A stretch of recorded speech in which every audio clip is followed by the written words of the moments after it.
Estamos de volta aqui com o programa O Que Dá Certo, né? E ao receber aqui, eu acabei de ter o convite aqui do nosso amigo Júnior para tomar um tererê. Ele que é sul-mato-grossense, mineiro, agora baiano, enfim, vamos entender um pouquinho mais sobre a história do Júnior. Júnior, empreender é igual o tererê, ele começa um pouquinho amargo, mas depois vai ficando bom? Vai, depois se refresca bem, sabe? Mas sempre a gente tem que servir cada vez mais o tereré no nosso alimentar, né, na verdade, né? Fazendo analogia disso com o empreendedorismo, né, as dificuldades iniciais sempre existem, né? E eu queria que você falasse um pouquinho o seguinte, como é essa questão de lidar com o erro, né, do empreendedor? Porque normalmente quando a gente fala de empreender, montar um negócio, as pessoas só falam das coisas positivas, do que deu certo, e esquece de toda uma história por trás disso, né? Já errou muito? Nó, bastante. Eu falo que o erro, ele é como se fosse uma cicatriz, né? A gente sempre vai estar lembrando aquilo ali, a gente fica marcado, a gente lembra. Já errei corte, fui mandado embora porque errei corte.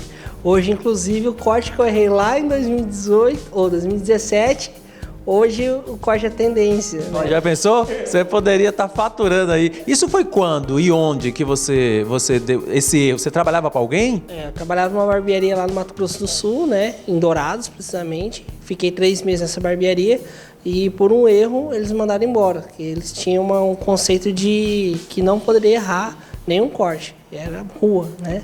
E aí eu saí de lá bem chateado. Nunca pensou assim, poxa, vou desistir, eu errei, aquele sentimento de que, sei lá, um fracassado. É porque, eu falo isso porque a maioria das pessoas, né, num pequeno erro que cometem, seja como empreendedores, profissionalmente, já ficam meio assim desgastados, achando que não tem como superar isso.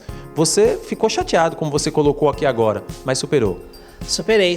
Fiquei chateado, né? Na época, até me fiz a pergunta, né? Por que eu mudei de profissão? Mas algo me dizia que aquilo ali era o que eu queria. Eu queria ser barbeiro, depois eu queria ser barbearia, depois eu queria ser empresário de barbearia. E eu, inclusive, eu fui atrás de me aperfeiçoar. A minha primeira consultora de barbearia foi minha mãe, né? Nesse dia, quando eu errei, eu liguei pra minha mãe, né? Quem que não liga pra mãe, né? Aí a minha mãe chegou e falou assim, meu filho, é desse jeito mesmo, você vai ter 10 anos de profissão, você vai poder errar também, mas sempre busca ser o melhor. E me cobrava sempre, constantemente, eu ainda até me cobro até hoje, mas a gente erra, não tem como, e se a gente quer, acredita naquilo ali, a gente tem que ir atrás, tem que se evoluir, tem que olhar para dentro de si, corrigir o erro, para poder alcançar algo que a gente quer. Até porque, né, para inovar, você tem que também fazer alguns testes, né? Quem quer sair da mediocridade, né, sempre da média, que quer fazer algo diferente, então está suscetível ao erro.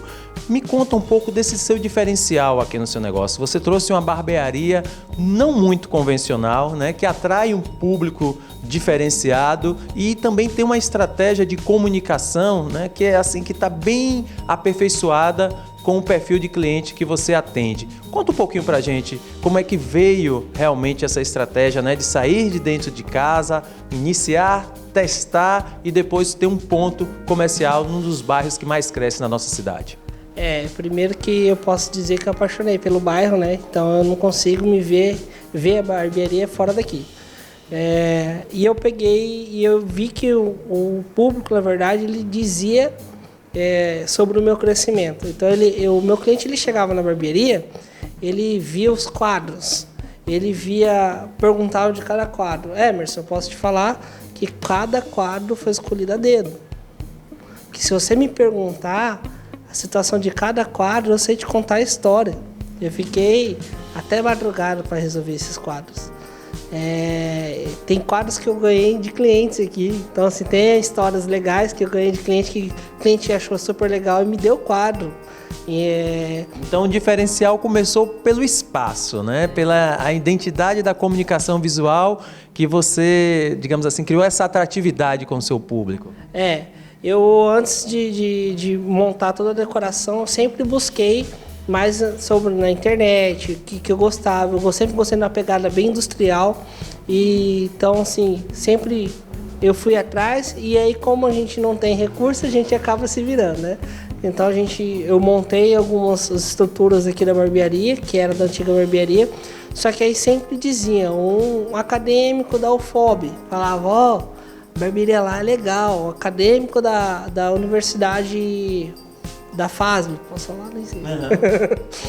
Então, da FASB, falava, não, olha, o rapaz lá é legal, não sei o que, vamos lá cortar, você vai ver uma experiência diferente de barbearia, porque o que eu buscava, na verdade, dava pro meu cliente, dar uma experiência exata de barbearia, porque aquela barbearia do tiozinho, ela é muito boa, eu gosto muito, sabe, porque ela é clássica, é a minha pegada, só que hoje em dia o homem, ele não busca mais aquilo ali, ele busca um ambiente no qual tem uma climatização boa, uma comunicação boa, um bom atendimento, uma rede social, um Wi-Fi para ele também poder se conectar e estar aqui. Ou seja, você conseguiu associar o seu negócio a esse público, mas também trouxe serviços diferenciados, né? Cortes diferenciados, ou seja, você pesquisa bastante, estuda bastante para poder surpreender esse público. Conta um pouquinho dessa história. Hermes, a parte de capacitação aqui na barbearia ela é muito importante. Eu posso falar para você que a gente estuda 2 horas por dia, né? Porque, como eu falei para você, a barbearia ela pulverizou de uma maneira que todo mundo está criando a cada minuto. E eu tenho que buscar um diferencial. Eu penso que para a gente ser uma boa barbearia, a gente tem que buscar ser um diferencial não só no nosso mercado municipal, mas além disso. Então aqui, final de semana, a gente estuda, pega pesado. Eu com o meu colaborador aqui também, a gente estuda. Ele está estudando, a gente sempre está trocando ideia. Inclusive o quadros fica aqui também para a gente tirar nossas dúvidas. A gente faz desenho, risca.